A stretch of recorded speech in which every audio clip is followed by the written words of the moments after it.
Olá a todos! Vamos dar início a mais uma nova videoaula. Nesta videoaula iremos dar o início a um curso, nomeadamente um curso de videoaulas relativos a Físico-Química A, disciplina estudada no secundário do ensino português. Bom, então vamos começar pela Química de 10º ano.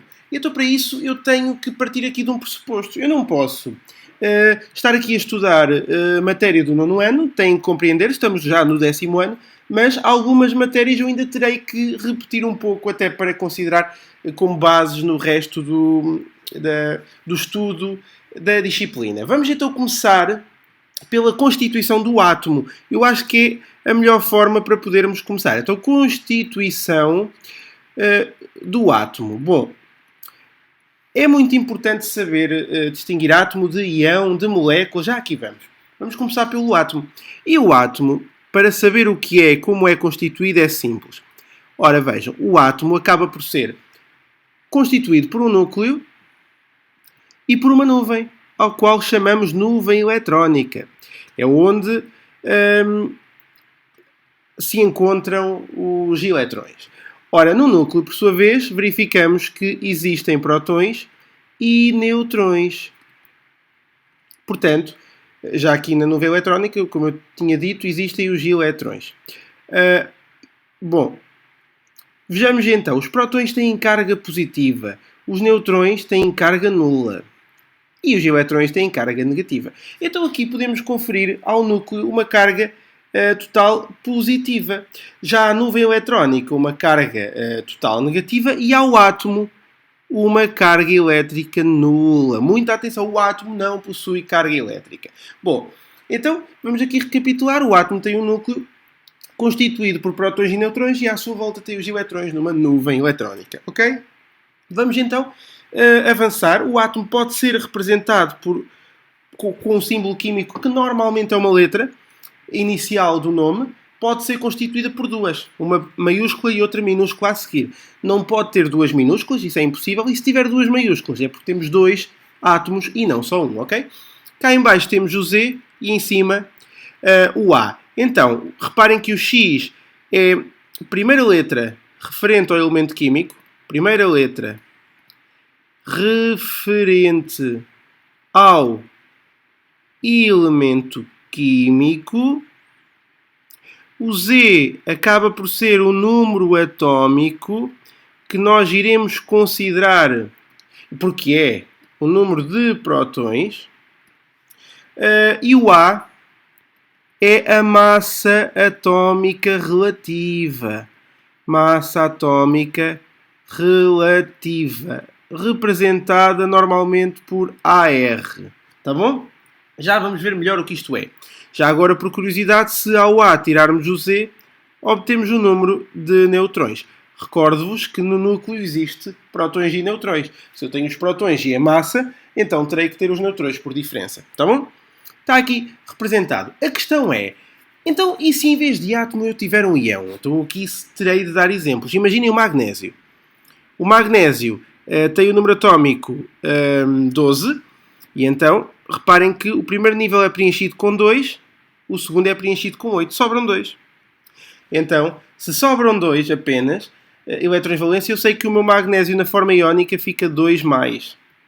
E estando este íon nesta forma, eu verifico que tenho 12 prótons, porque são, na realidade, o número é o número atómico, mas como tenho duas cargas positivas, eu tenho que perder 2 eletrões. Portanto, 10 é menos. E aqui verifico a constituição do meu íon. Posso também já agora pegar no íon oxigênio. Vamos aqui ver numa nova página. O íon óxido, melhor dizendo, tem o número atómico 8, portanto eu vejo que faz o primeiro nível, que são 2, sobram 6. Reparem que faltam 2 para fazer o nível, então 2 menos, tá bom? E assim sendo, eu vou ter 8 prótons, mas já terei 10 eletrões, tenho que ter 2 eletrões a mais, daí ter um excesso de 2 cargas negativas. Muita atenção. Os neutrões são sempre iguais são sempre iguais? Não. Os neutrões são sempre o que falta para que dos prótons possamos chegar à massa atómica relativa. Se a massa atómica relativa fosse 16, os neutrões eram também 8, mas se fosse 20, os neutrões tinham que ser 12. Então, tem sempre que ser aquilo que falta. Pronto, e então, na verdade, o que é um íon? O íon acaba por ser uma espécie de átomo, mas com carga. Átomo com carga elétrica. Portanto, não é átomo, é íon. E então, se for um cationo, temos um íon com carga elétrica positiva. Positiva. Se for um anião, teremos um íon com carga elétrica negativa. Tá bom? Negativa. Ok, e isto é o íon. Então vamos agora à molécula. Antes de avançar para a massa atómica relativa, já vos vou explicar melhor o que é isto, a massa atómica relativa. Bom, a massa atómica relativa não. Vamos primeiro à molécula. A molécula o que é? É um conjunto de átomos. Molécula. Conjunto de átomos interligados quimicamente. Quimicamente. Vou então dar o exemplo do metano, CH4. Reparem, constituído por C que tem o número... Eu estou sempre a enganar-me no carbono. A massa relativa é que é 12. O número do carbono é 6 e o número do hidrogênio é 1, número atómico. Então, 6 significa que vai ser 2, 4. Faltam 4, não é? Então o carbono pode ligar a 4 compostos para prefazer o nível. Já o hidrogênio tem o número 1, portanto vai-lhe faltar 1 para prefazer o nível. Por isso, reparem, as ligações formadas são estas. Ora, aqui está o CH4.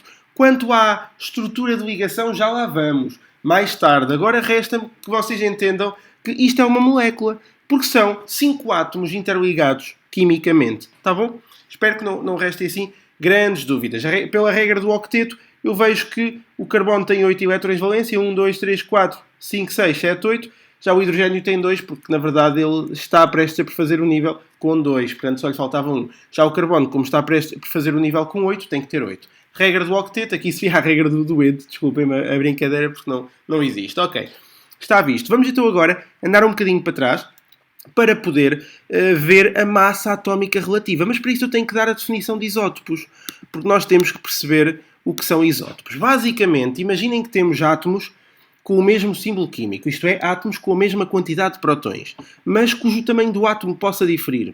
Ou seja, que tenha massa diferente, massa relativa diferente. Então eu tenho isótopos. Portanto, um isótopo não são mais do que compostos com o mesmo Z, o mesmo número atómico, isto é, número de prótons, mas com a massa atómica relativa diferente. Tendo assim número de neutrões diferente. Ok? E então eu posso já dar aqui um exemplo. Posso dar o exemplo do magnésio. Vejam, magnésio 2412, magnésio 2512 e magnésio 2612. Vou aqui abordar a massa isotópica relativa. Massa isotópica relativa e a abundância em percentagem. E então vou aqui criar uma espécie de tabela e vejam. Consoante os dados que eu estou a consultar, eu tenho 23,99 de massa isotópica relativa, com uma abundância de 78,99. Terei 24,99 com uma abundância de 10. E terei 25,98 com uma abundância de 11,01. Ora, como é que eu chego então ao valor da massa atómica relativa média, portanto representado por AR do magnésio? Ora, simples. Faço 23,99 vezes 78,99 mais 24,99 vezes 10 mais 25,98 vezes 11,01. Tudo a dividir por 100. Ou se multiplicar logo pelos valores em decimal, já não divido por nada, porque é como se estivesse a dividir por 1. Tá bom? Muita atenção quanto a isto. Portanto, vou aqui à calculadora no instantinho, fazer a conta. Terei 23,99 vezes 78,99 mais 24,99 vezes 10 mais 25,98 vezes 11,01. Deu erro porque eu esqueci de pôr o denominador. O denominador é 100. O resultado final dará, arredondado a duas casas, 24,31. 24,31. Ora, mas o que é isto então da massa atómica relativa? Bom, como vocês devem calcular, as massas atómicas de cada elemento químico são pequeníssimas, pequeníssimas mesmo. E então acabou por haver a necessidade de as representar de forma relativa em relação a outros. Porque vejam, para terem noção, eu posso dar aqui o exemplo de um composto. Deixem-me aqui consultar a minha, entre aspas, cábula. Se eu pegar na massa de um próton, reparem que a massa de um próton é 1,672 vezes 10 elevado a menos 27 kg.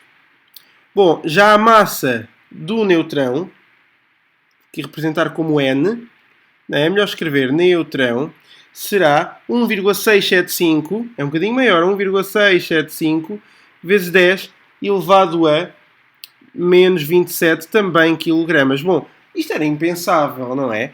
A massa relativa seria a soma dos dois, seria mesmo impensável. A verdade é que decidiu considerar-se, é muito importante, decidiu considerar-se a duodécima parte da massa do átomo do isótopo carbono 12,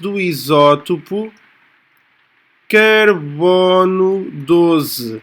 E então, considerando a duodécima parte da massa do átomo do isótopo carbono 12, o que nós consideramos a partir daqui é a massa relativa em relação a isto que aqui estamos a considerar. E então, o termo de comparação passou a ser 1,6605 vezes 10 elevado a menos 27 kg. Portanto, esta é a unidade de massa atómica. Portanto, sempre que eu tiver um 5 ou um 10, eu teria sempre que multiplicar por este valor. Unidade de massa atómica, posso considerar o relativa no fim, mas pode ficar assim. Unidade de massa atómica. Portanto, reparem que eu sempre que tiver a usar a massa atómica relativa, eu estou a considerar que o 5 e o 10 é vezes este valor aqui. Eu é que não o vou multiplicar para não ter um valor demasiado pequeno para poder entender melhor. Reparem que eu não ando a colocar unidades sempre que uso a massa atómica relativa, tá bom? Portanto, acaba por... E mais do que isso, depois da média, a massa atómica relativa, digo, de um composto, imaginem, do magnésio, como eu já lhe expliquei atrás, não vale a pena escrever, acaba por ser a média ponderada dos isótopos todos existentes, pelo menos conhecidos atualmente. Portanto, é de esperar que a massa atómica relativa de um composto, por exemplo, do magnésio, seja aproximadamente igual à massa atómica relativa do isótopo de magnésio mais abundante. Porque como se trata de uma média ponderada, quanto mais abundante, maior será a sua influência. Tá bom? Portanto, eu creio que não haja assim grandes dificuldades neste tipo de exercícios. No entanto, eu vou colocar aqui um exemplo de aplicação para verificar se de facto vocês ficaram a entender ou não. Vamos ver então, vou considerar agora, por exemplo, o oxigênio. E considerando agora, por exemplo, o oxigênio no exercício de aplicação, eu vou considerar que a massa atómica relativa do oxigênio, meu AR, do O2, não do O, pode ser só do O, é 16 gramas por... não vou pôr gramas por mol porque isso seria a massa molar. Portanto, é 16. Não vou usar unidades. Portanto, é a massa relativa, 16. E depois tenho os meus isótopos. Tenho o O16, 8, o O17, 8 e o O18, 8. Bom, eu vou aqui considerar as massas ou melhor, sim, massas isotópicas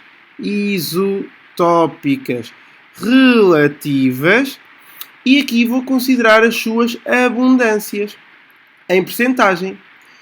Bom, então vejam o exercício de aplicação que eu vos trago. É o seguinte, reparem, eu tenho aqui, vou aqui estancar esta tabela e reparem como eu aqui vou verificar o seguinte. No isótopo 16, eu dou 15,995 e a sua abundância eu considero a 99,76.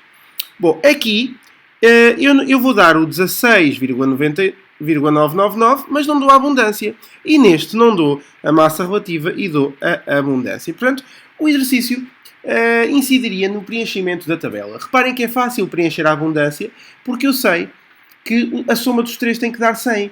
Portanto, claramente que aqui falta o 0,04%. Era o que faltava para fazer os 100. Já este valor é sempre um pouco mais complicado de determinar.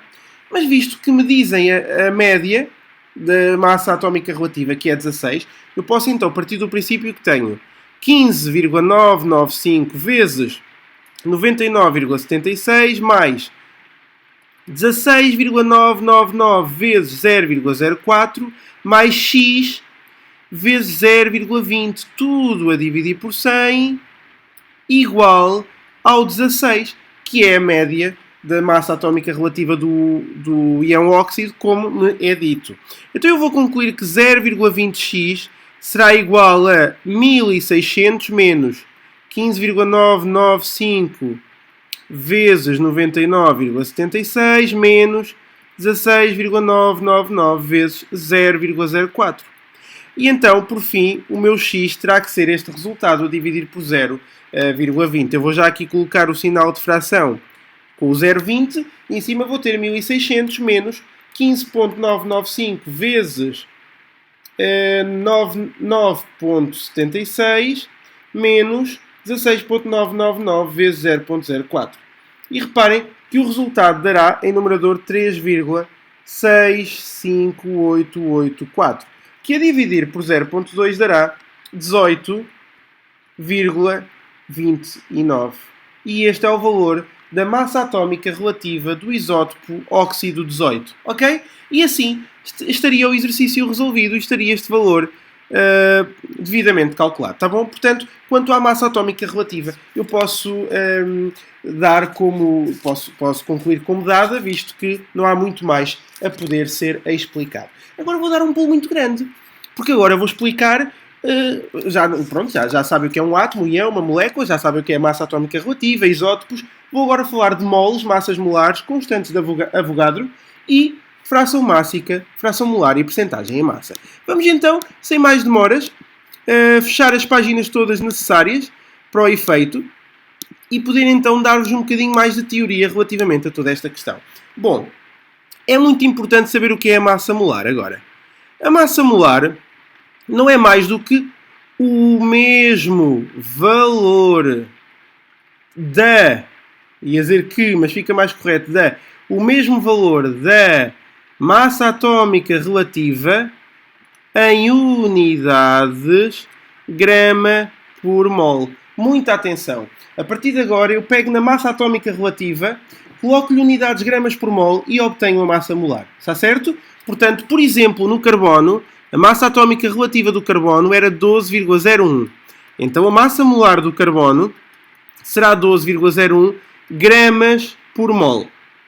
Não vamos aprofundar mais, penso não ser necessário, mas fica aqui a noção de que a relação entre a massa atómica relativa e a massa molar é de igualdade do seu valor, meramente, está bom? As unidades mudam, porque no caso da massa relativa é em relação à 12ª parte da massa do carbono, já a massa molar acaba por ser expressa em gramas por mol, ou seja, é quanto pesa cada mol de cada elemento químico, aqui nomeadamente do carbono. É 12,01 gramas numa mol de carbono. Ora, mas o que é isto de mol?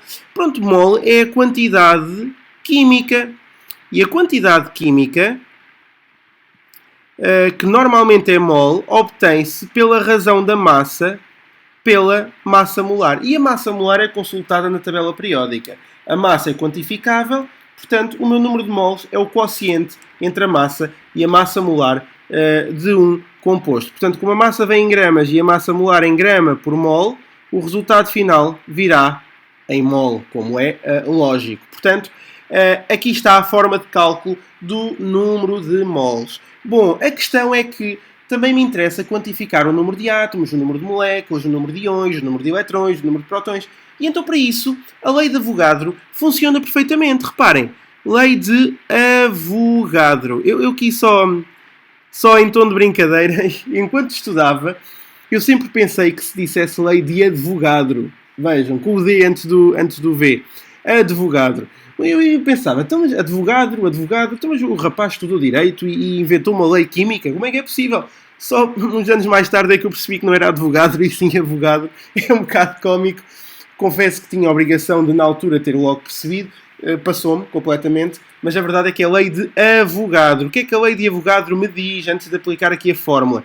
Diz-me que cada mol de um elemento possui 6,022 vezes 10 elevado a 23 entidades. E isto é tão, mas tão importante. Reparem neste pormenor. Então, uma mol de moléculas há de possui 6,022 vezes 10 elevado a 23 moléculas. Certo? Mas já uma mol de átomos irá possuir 6,022 vezes 10 a 23 átomos. Tenham muita atenção com este pormenor. É que, dado o teor do mol, eu obtenho a entidade. Se eu tiver mol de moléculas, obtenho moléculas. Se tiver mol de átomos, obtenho átomos. Se tiver mol de eletrões, obtenho eletrões. Se tiver mol de prótons, obtenho prótons. Normalmente fazemos isto apenas para moléculas ou para átomos, tá bom? Por favor, tenham isto em consideração. Se não perceberem isto, será muito difícil entenderem o resto da matéria. Então, por fim, eu posso aqui apresentar a lei de Avogadro, que é o número de entidades igual ao número de moles vezes a constante de Avogadro, sendo a constante de Avogadro já aqui mencionada como 6,022 vezes 10 elevado a 23. Entidades podem ser moléculas, átomos, já aqui vimos, ok? Portanto, penso que esta parte também esteja entendida. Por fim, importa aqui ter em consideração as frações. Reparem, fração molar primeiro. Fração molar. Vejam, se eu tiver dois compostos, um A e um B, a minha fração molar do composto A é o número de moles do composto A sobre o número de moles total. Que, se for apenas entre os compostos A e B, acabará por ser tão simples quanto isto. O número de moles do composto A sobre o número de moles do A mais o número de moles do B. Só isto. Já a fração molar do composto B, das duas uma, ou é 1 menos a fração molar do composto A, visto que a soma só há 2 e a soma dos dois terá de dar 1, ou então é o número de moles do composto B sobre o número de moles do composto A mais o número de moles do composto B. Então somente isto.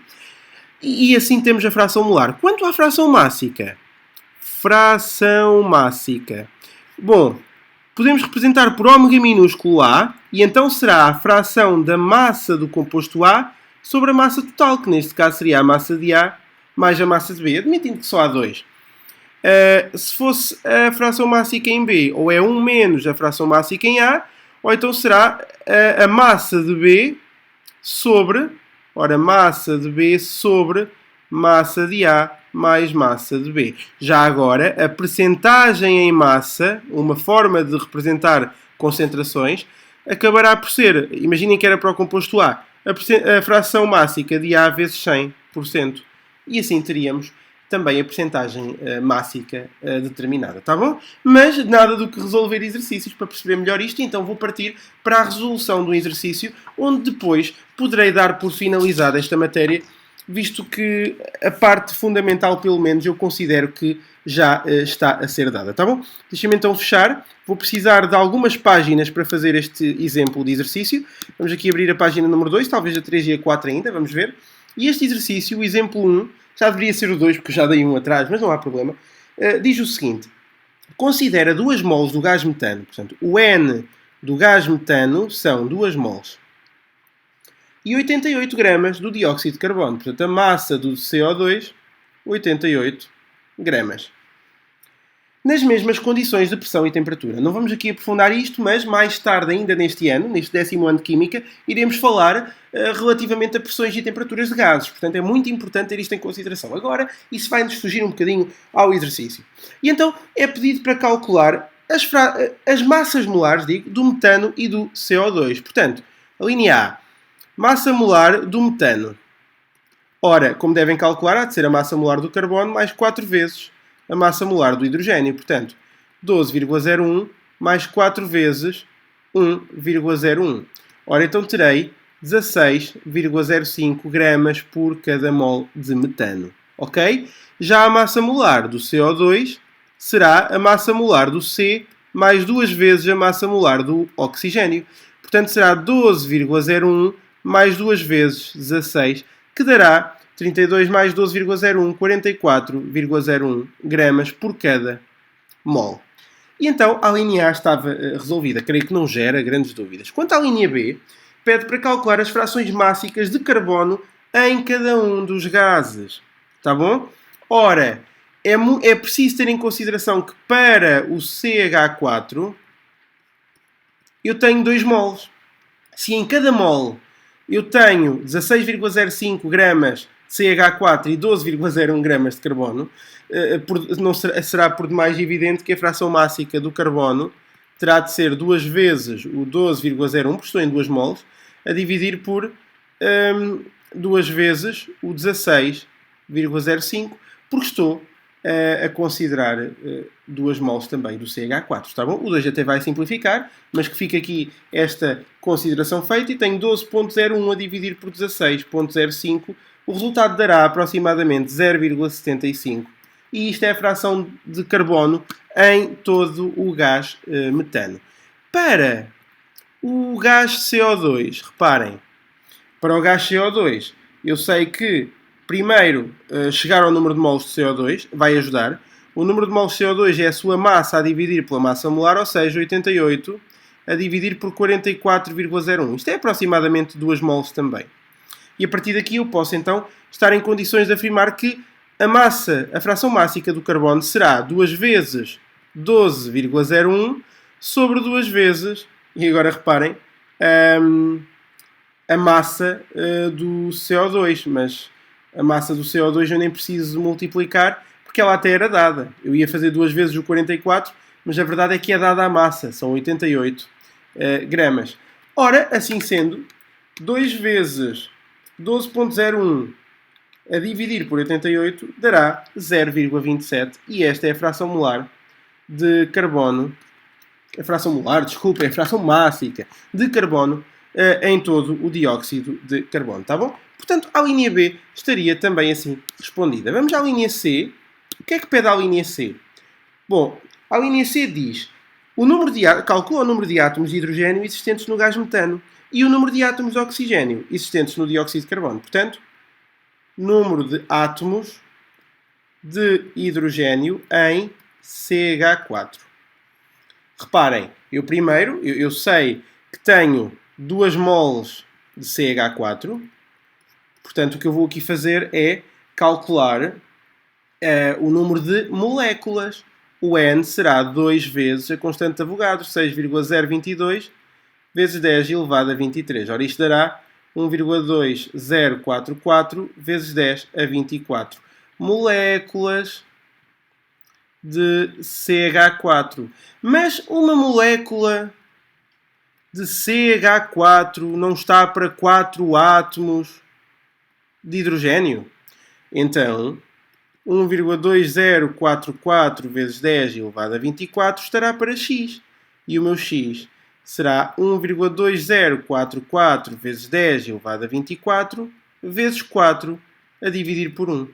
Há autores que alteram antes o número de mols, eu prefiro alterar no fim. Portanto, 1,2044 vezes 4 dá logo 4,82 vezes 10 elevado a 24 átomos de hidrogênio no gás CH4, ok? Está assim feito. Então agora o número de átomos de oxigênio,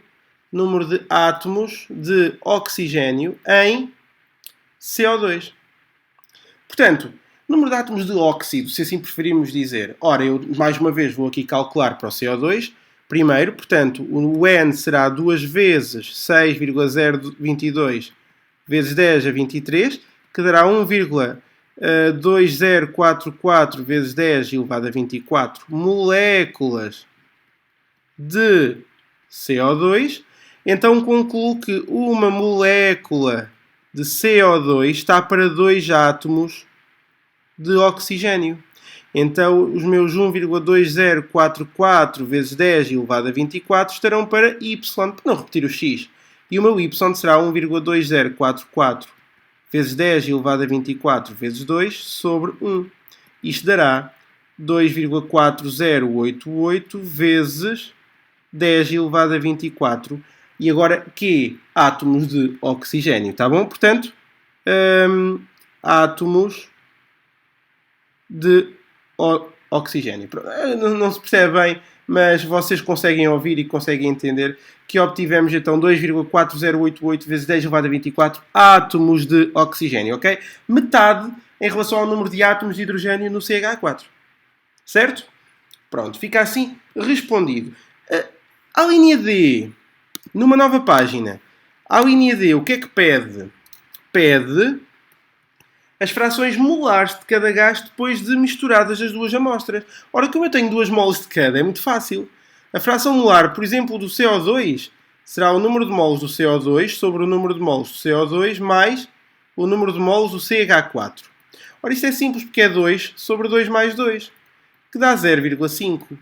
Já a fração molar do CH4, eu não vou estar a fazer a conta outra vez, faço 1 menos a fração molar do CO2, ou seja, 0,5 também. Está feito, era só isto.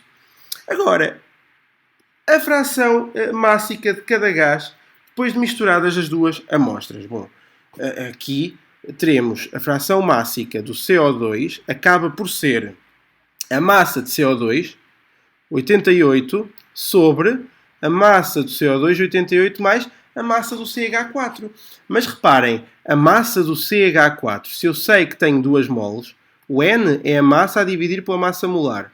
Então a massa terá de ser o N vezes a massa molar, ou seja, 2 vezes o 16,05, que dará 32,1 gramas. Então 32,1, peguei na massa molar e multipliquei pelo número de moles. Ora, quanto é que isto vai dar? Calculadora na mão, cálculos nada complicados, 88 a dividir por 88 mais 32,1, e então terei 0,73. E esta é a fração mássica de CO2 na amostra, juntamente com o CH4. Já a fração mássica de CH4, para não estar a fazer 32,1 a dividir por 88 mais 32,1, faço 1 menos 0,73. E então vou verificar que tenho 0,27. E assim termina o valor. Já agora, em termos de percentagem em massa, para o CO2 seria 0,73 vezes 100, que daria 73%. Em massa, costuma-se colocar assim. Já a percentagem em massa para o CH4 seria 0,27 vezes 100, que daria 27% em massa. E pronto, temos o exercício resolvido. O exercício de aplicação não era muito difícil, mas ainda assim penso que deu uma ideia daquilo que vos espera quanto a esta matéria. Da minha parte é tudo. Eu penso ter cumprido os objetivos a que me propus na resolução desta videoaula. Acho que já há aqui matéria para muito estudo, muita prática. Não descurem a resolução de exercícios. Cada videoaula terá a resolução de exercícios implícita, pelo menos sempre que eu achar necessário. Qualquer dúvida que tenham, sabem onde me encontrar, pelo canal, e-mail, Facebook, como quiserem. Comuniquem, comentem, apresentem dúvidas que eu mal possa, prometo que vos apresento a resolução em vídeo, tá bom? É tudo, não se esqueçam de classificar o vídeo para eu perceber se estive bem ou menos bem, para poder então melhorar. E já sabem, qualquer dúvida, sabem onde me encontrar, comuniquem-me, ok? Espero e desejo do fundo do meu coração os mais sinceros votos de sucesso no vosso percurso académico e boa sorte nos vossos testes que devem estar para começar, ok? Um forte abraço químico a todos! Adeus!